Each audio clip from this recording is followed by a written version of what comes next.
Hello दोस्तों, MS mathematics में आप सभी का स्वागत है। मैं सोनू गुप्ता और अभी हम लोग एसएससी एमटीएस के लिए एग्जाम एनालिसिस करेंगे, जिसमें हम बताने वाले हैं कि किस टॉपिक से क्वेश्चंस आ रहे हैं और कहां से हम लोगों को तैयारी भी करना है दोस्तों। ठीक है, जो कि आने वाले एग्जाम्स आपके लिए जो है बेहतर हो सके। तो पूरा का पूरा मेरा कोशिश रहेगा कि आपको कहीं ना कहीं मदद मिले। ठीक है, तो चलिए एनालिसिस करते, कहाँ से क्वेश्चन आ रहे हैं, कहाँ से हमें रिवीजन करना है। इंस्टेंट रिवीजन करना है दोस्तों, मतलब कि ये कि अब तो टाइम है नहीं, 24 घंटा 48 घंटे के अंदर में आपको रिवीजन करना है और ऐसा रिवीजन करना है दोस्तों कि क्वेश्चंस पकड़ में आ जाए। सबसे पहले दोस्तों हम लोग जीके जीएस की तरफ जाते हैं। जीके जीएस में कहाँ से हम लोगों को इंस्टेंट रिवीजन करना है, जीके जीएस के लिए कहाँ से इंस्टेंट रिवीजन करना है। आपको पता है कि मैथ्स और रीजनिंग तो आपका क्वालिफाइंग हो चुका है, तो मैथ्स और रीजनिंग जो है क्वालिफाइंग हो चुका है, तो मैथ्स रीजनिंग पर तो फोकस करना है केवल क्वालिफाइंग के लिए। दूसरा चीज़ है कि इसमें निगेटिव मार्किंग है ही नहीं, तो इसमें निगेटिव मार्किंग भी नहीं है। तो ये बात तो क्लियर है कि इसमें निगेटिव मार्किंग भी नहीं है। तो अगर आप सामान्य तौर पे भी अगर तैयारी करते, एवरेज स्टूडेंट्स हैं मैथ्स और रीजनिंग के लिए, आप एवरेज स्टूडेंट्स हैं, फिर भी आप क्लियर कर लीजिएगा। ठीक है, ठीक है दोस्तों, average students maths reasoning qualify कर लेंगे, उसमें कोई दिक्कत नहीं है, कोई संदेह नहीं है। हम लोगों को कहाँ ध्यान देना है दोस्तों, हम लोगों को ध्यान देना है जीके जीएस और इंग्लिश पर। ठीक है दोस्तों, जीके जीएस और इंग्लिश पर ही केवल फोकस करना है, मैथ्स रीजनिंग ऐसे ही क्वालिफाई हो जाइएगा। ठीक है, तो एवरेज स्टूडेंट्स क्लियर कर लेगा मैथ्स रीजनिंग। बाकी अगर कोई भी समस्या होता है तो हमारे चैनल पे बहुत सारे वीडियोस पड़े हुए हैं, बहुत टाइप के क्वेश्चंस पड़े हुए हैं, आप वहां से रिवीजन कर सकते हैं। बाकी आपके पास उतना तो समय है नहीं, अभी 24 से 48 घंटे में क्या करना है आपको दोस्तों, ये हम बताने वाले हैं। जीके जीएस में अगर अब देखा जाए तो सबसे पहले तो स्टैटिक जीके पर ज़्यादा फोकस करना है, क्योंकि आपको भी पता है कि एसएससी स्टैटिक जीके से बहुत अच्छा खासा क्वेश्चन आ जाते हैं, जिसमें करेंसी से रिलेटेड जो भी है ये आपको देख लेना है। एक टर्म होगा करेंसी, तो करेंसी स्टैटिक जीके में आपको चेकआउट कर लेना है, करेंसी एक बार रिवाइज कर लेना है फटाक से एकदम। उसके बाद इंडिया में जो डांसेज हैं, इंडियन जो डांसेज है, फोक डांस हो, जो भी क्लासिकल डांस हो, तो इंडियन डांसेज को भी आपको बढ़िया से देख लेना है, बढ़िया से रिवाइज कर लेना है दोस्तों। ठीक है, किस राज्य में कौन सा डांस होता है, फोक डांस, क्लासिकल डांस, सब चीज़ अच्छे से रिवाइज करना है दोस्तों। ठीक है, उसके बाद आपको कहाँ देखना है, तो यहाँ पर गवर्नर्स ऑफ स्टेट्स। ठीक है, गवर्नर्स ऑफ स्टेट्स को भी ध्यान में रखना है दोस्तों, क्योंकि गवर्नर्स ऑफ स्टेट्स भी पूछ देता है दोस्तों। तो ये भी आपका कहीं ना कहीं करंट में भी आ सकता है, ये करंट में भी शामिल है, तो इस टाइप का क्वेश्चन आपका बनने वाला है दोस्तों। तो गवर्नर्स को भी आपको देखना है। गवर्नर्स के बाद आपका जो चौथा टॉपिक रहेगा वो रहेगा आपका सिटीज़ रिवर्स। ठीक है, तो इसमें आपको देखना है कि कुछ रिवर्स हैं जो इंपॉर्टेंट सिटीज़ के, जो भी रिवर्स हैं, तो सिटीज़ रिवर्स आपको देख लेना है कि कौन से सिटीज़ में कौन सा रिवर्स है, इस पे भी आपको ध्यान देना है दोस्तों, ये भी बहुत इंपॉर्टेंट है। उसके बाद तो कॉन्स्टिट्यूशन देख लेना है। ठीक है, कॉन्स्टिट्यूशन तो देख ही लेना है। ठीक है, तो आर्टिकल कॉन्स्टिट्यूशंस में जो भी है ये आपको बिल्कुल अच्छे से देख लेना है। अभी तो राइट टू इक्वलिटी भी पूछा गया था तुरंत, राइट टू इक्वलिटी 7 जून का क्वेश्चन है, तो ये तो पक्का है दोस्तों। ये सब तो मतलब क्या ही बोले, ये सब पक्का एकदम इम्पॉर्टेंट है, बिल्कुल इम्पॉर्टेंट है। ठीक है, तो ये सब जो इम्पॉर्टेंट है उस पर ध्यान देना है दोस्तों, ये सब इम्पॉर्टेंट है, उस पर आपको बिल्कुल ध्यान देना है। इसके साथ आपको कहाँ पर ध्यान देना है दोस्तों, तो कुछ इंपॉर्टेंट बुक्स ऑथर्स को भी देख लेना है। ये भी तो एक इंपॉर्टेंट आ जाता है एसएससी के नज़रिया से अगर देख लिया जाए, तो ये आपके इंपॉर्टेंट बुक्स और ऑथर्स को भी हम लोग देख लेंगे, इंपॉर्टेंट बुक्स और ऑथर्स। तो ये भी आपका कहीं ना कहीं काफ़ी इंपॉर्टेंट होगा, तो इसको भी आप फटाफट से रिवीजन कर लीजिएगा। उसके बाद डैम्स ऑफ इंडिया देख लीजिएगा दोस्तों, डैम्स ऑफ इंडिया ये भी काफ़ी इंपॉर्टेंट हो जाएगा, तो डैम्स ऑफ इंडिया आपको देख लेना है, डैम्स ऑफ इंडिया देख लीजिएगा।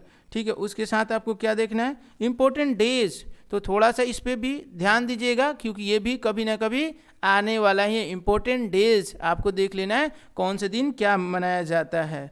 ठीक है दोस्तों, उसके बाद क्या है, डिजीजेस। हाँ, तो डिजीजेस से तो क्वेश्चन 7 जून को आया हुआ है, तो जो भी डिजीजेज है, इंपॉर्टेंट डिजीजेज, इसको भी आपको देख लेना है दोस्तों, इंपॉर्टेंट डिजीजेस। ठीक है, बीमारियाँ, कौन सी कमी की वजह से कौन सा बीमारी होता है, विटामिन ए की कमी की वजह से क्या होता है, रतौंधी होता है, और जो भी चीज़ें, तो इसको आपको पूरा का पूरा देख लेना है दोस्तों। उसके बाद कौन सा टॉपिक आपको देखना है, उसके बाद आपको देखना है इंपॉर्टेंट टॉपिक में इंडियन मोनूमेंट्स के रिलेटेड जो है जो भी देख लेना। इंडियन मॉन्यूमेंट्स में क्या आता है, कौन किसने बनवाया, ये सब रिलेटेड क्वेश्चंस भी आ जाते हैं। तो इंडियन मॉन्यूमेंट्स भी देख लें, या कौन सा मॉन्यूमेंट्स कहाँ है, ये भी क्वेश्चन पूछ देता है, तो काफ़ी इंपॉर्टेंट रहेगा ये भी। फिर उसके बाद और इंडियन ऑर्गेनाइजेशन, ये काफ़ी इंपॉर्टेंट रहेगा। इंडियन ऑर्गेनाइजेशन से क्वेश्चंस बिल्कुल आएंगे ही आएंगे दोस्तों। तो इंडियन ऑर्गेनाइजेशन को भी अच्छे से एकदम बिल्कुल फटाफट रिविजन कीजिए, फटाफट रिवीजन शुरू कर दीजिए दोस्तों, फटाफट रिवीजन। इंडिसेस देख लेना है, इंडिसेस, इंपॉर्टेंट इंडिसेस, ये भी काफ़ी इंपॉर्टेंट रहेगा। इंपॉर्टेंट इंडिसेस भी आपको देखना होगा दोस्तों। तो ये सभी जो है हम अभी बता रहे हैं, जो भी चीज़ें बता रहे हैं हम, ये फटाफट रिवाइज करने के लिए 24 से 48 घंटे में केवल ये सब काम करना है दोस्तों, क्योंकि यहाँ से क्वेश्चन आने वाले हैं, यहाँ से क्वेश्चन आने वाले हैं, ठीक है। उसके बाद इंडियन लैक्स के बारे में भी देख लेना है, इंपॉर्टेंट इंडियन लैक्स, ठीक है। तो इम्पोर्टेंट इंडियन लैक्स, ये भी आपको देख लेना है, इंडियन लैक्स, इसको भी ध्यान से देख लेना है, ये भी पढ़ लेना है, ठीक है। उसके बाद मिलिट्री एक्सरसाइजेज से क्वेश्चन तो बनते ही बनते हैं दोस्त भाई, मिलिट्री एक्सरसाइज से क्वेश्चन बनते हैं। तो जो भी इंपॉर्टेंट मिलिट्री एक्सरसाइज, जो भी इंपॉर्टेंट है उसी को देखना है। मिलिट्री एक्सरसाइजेज जो भी इंपॉर्टेंट बन रहे हैं उसको देख लेना है फटाफट से, ठीक है दोस्तों। मिलिट्री एक्सरसाइजेज के बाद उसके बाद कौन कौन से इंपॉर्टेंट और है बता देते हैं आपको।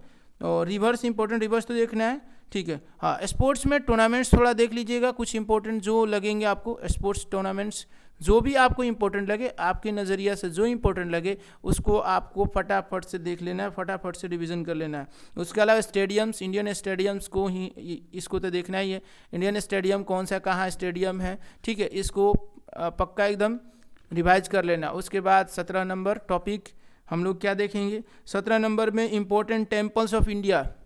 टेम्पल्स ऑफ इंडिया तो भूल ही गए थे हम लोग, तो दोस्तों टेम्पल्स ऑफ इंडिया तो देखना ही देखना होगा, काफ़ी इंपॉर्टेंट है ये भी। इसके बाद 18 नंबर इंपॉर्टेंट ट्राइब्स, बिल्कुल इंपॉर्टेंट ट्राइब्स, ये नहीं देखे तो क्या देखे, तो इंपॉर्टेंट ट्राइब्स तो देखना ही पड़ेगा, ठीक है। सबसे बच सकते हैं, ट्राइब से नहीं बच सकते, इंपॉर्टेंट ट्राइब्स बिल्कुल बिल्कुल बिल्कुल देखना है। उसके बाद यूनेस्को वर्ल्ड हेरिटेज, इससे रिलेटेड अभी तुरंत क्वेश्चन है 7 जून को, तो इससे भी रिलेटेड आपको क्वेश्चन देखना है, कौन सा, UNESCO world heritage, UNESCO world heritage, ठीक है, वर्ल्ड हेरिटेज, ये इससे क्वेश्चन बनता है दोस्तों, वर्ल्ड हेरिटेज, ठीक है दोस्तों। यूनेस्को वर्ल्ड हेरिटेज से क्वेश्चन बनता है दोस्तों। अगर इसका नोट्स नहीं होगा तो हम अवेलेबल करा देंगे, आप कमेंट बॉक्स में डालिएगा फटाफट से, ठीक है दोस्तों। इसके अलावे और क्या क्या देख लेना है दोस्तों, उसके अलावे हम लोगों को देखना है इंटरनेशनल ऑर्गेनाइजेशन। इंटरनेशनल ऑर्गेनाइजेशन से काफ़ी कम चांसेज है इंटरनेशनल ऑर्गेनाइजेशन, लेकिन इसको भी टाइम मिले तो इंटरनेशनल ऑर्गेनाइजेशन भी देख लेना है दोस्तों, एक बार ज़रूर देखिए, इंटरनेशनल ऑर्गेनाइजेशन देख लेना है। नेबर कंट्रीज देखना है, नेबर कंट्रीज देखना है, नेबर कंट्रीज देखना है, ठीक है, ये ज़रूरी है, ठीक है, नेबर कंट्रीज भी देख लेना है, ठीक है। तो ये आपका बहुत ही इंपॉर्टेंट नेबरिंग कंट्रीज भी आपको देख लेना है, ठीक है दोस्तों। ये आपको हम बता रहे हैं जो चीज़ें इंपॉर्टेंट है दोस्तों, जो चीज़ें इंपॉर्टेंट है वो हम बता रहे हैं, जो चीज़ें इंपॉर्टेंट हैं वो ज़रूरी है, उसको देखना काफ़ी ज़रूरी है, ठीक है। लोकसभा राज्यसभा में जो भी मिनिस्टर्स है उसको देख लेना है, लोकसभा राज्यसभा से रिलेटेड मिनिस्टर्स को भी देख लेना है दोस्तों, ये भी काफ़ी इंपॉर्टेंट है। तो लोकसभा का मिनिस्टर्स और राज्यसभा का मिनिस्टर, ये दोस्तों कुछ ऐसे इंपॉर्टेंट टॉपिक्स हैं, जहाँ से आपको अगर आप रिवीजन करने जाते हो तो 4 से 5 क्वेश्चन तो यहाँ से आपका उठ जाता है फटाफट से। 24 से 48 घंटे के अंदर में आप रिवीजन करोगे और 4 से 5 क्वेश्चन यहाँ से लेके आओगे, फटाफट से आप लेके आओगे दोस्तों। तो ये आपको जीके जीएस काफ़ी इंपॉर्टेंट था जो हमने बताया आपको, तो इन जीके जीएस पे आपको फटाफट ध्यान देना है और इसका रिवीजन आपको 24 से 48 घंटे में फटाफट से करके और अच्छा से अच्छा मार्क्स ले आना है, ठीक है। इसके साथ अब इंग्लिश की अगर हम बात कर ले, तो इंग्लिश का भी अगर देख लिया जाए तो इंग्लिश में आपको किन टॉपिक्स पे ध्यान देना। देखिए दोस्तों, जो चीज़ काफ़ी इंपॉर्टेंट है, जो 24 से 48 घंटे में होने लायक, हम उन्हीं चीज़ों के बारे में केवल बात कर रहे हैं, केवल उन्हीं चीज़ों के बारे में बात करें, क्योंकि अब आपके पास समय तो है नहीं, आपके पास पर्याप्त टाइम है नहीं, तो आप उन चीज़ों पर ध्यान दो, उन चीज़ों पर ध्यान दो जो चीज़ें आपसे होने लायक है, जो 24-48 घंटे में होने लायक है। अब उन चीज़ों के चक्कर में ना पड़ो जिसमें अच्छा खासा टाइम लगता है, तो फिर फायदा ही नहीं है दोस्तों। ऐसा टॉपिक ना शुरू करो, ऐसा टॉपिक ना शुरू करो जो जिस टॉपिक में काफ़ी टाइम लग जाता है, तो उससे क्या ही फायदा दोस्तों, कोई क्वेश्चन पकड़ में आएगा ही नहीं और रिवीजन करने से कोई फायदा है नहीं। तो आप उन चीज़ों का रिवीजन करो, उन चीज़ों का रिवाइज करो जो कि पकड़ में आए दोस्तों, जो तुरंत खत्म हो जाए, ठीक है, इंस्टेंट। तो 24-48 घंटे में खत्म होने वाले चीज़ न पढ़ो दोस्तों, जहाँ से कुछ क्वेश्चन भी आने की संभावना है वो आपका खत्म भी हो जाए, तो वैसे चीज़ें करो। तो इंग्लिश में आपको सबसे पहले क्या करना है, वर्ड, तो वर्ड्स का रिवीजन करना है। अब वर्ड्स में क्या क्या रिवीजन करना है, तो वर्ड्स में आपको रिवीजन करना है सिनोनिम्स, एंटोनिम्स, ठीक है, सिनोनिम्स एंटोनिम्स रिवीजन करना है, एंटोनिम्स। अब दोस्तों यहाँ से फ़ायदा क्या होता है हम बताते हैं। सिनोनिम्स एंटोनिम्स, दो यहाँ से टोटल तो 4 मिल गए, लेकिन 4 के अलावा +2 या +3 हो जाएंगे। +2 या +3 कैसे हो जाएंगे बताते हैं। सिनोनिम्स और एंटोनिम्स याद करते करते हम लोगों को कुछ वर्ड्स याद हो जाते हैं, और वो वर्ड्स कहाँ पर यूज हो जाते हैं, जहाँ पर हम लोग को इम्प्रूवमेंट सेंटेंस क्वेश्चन आता है, वहाँ हम लोग कहीं ना कहीं यूज़ कर लेते हैं, क्योंकि वो हमें वर्ड्स याद है, हमें मतलब याद है उस वर्ड्स का, तो कहीं ना कहीं हमारा ये क्वेश्चन सॉल्व हो जाता है। इसके साथ और कहाँ पर यूज होता है, क्लॉज में भी ये यूज हो सकता है, तो वहाँ भी हम लोगों को अगर वर्ड समझ में आ जाता है तो यूज हो जाता है। इसके अलावा और भी बहुत सारे ग्रामेटिकल क्वेश्चन आते हैं जहाँ पर हम इन वर्ड्स का यूज़ कर सकते हैं, यानी कहीं ना कहीं ये फ़ायदा देकर जाने वाला है दोस्तों।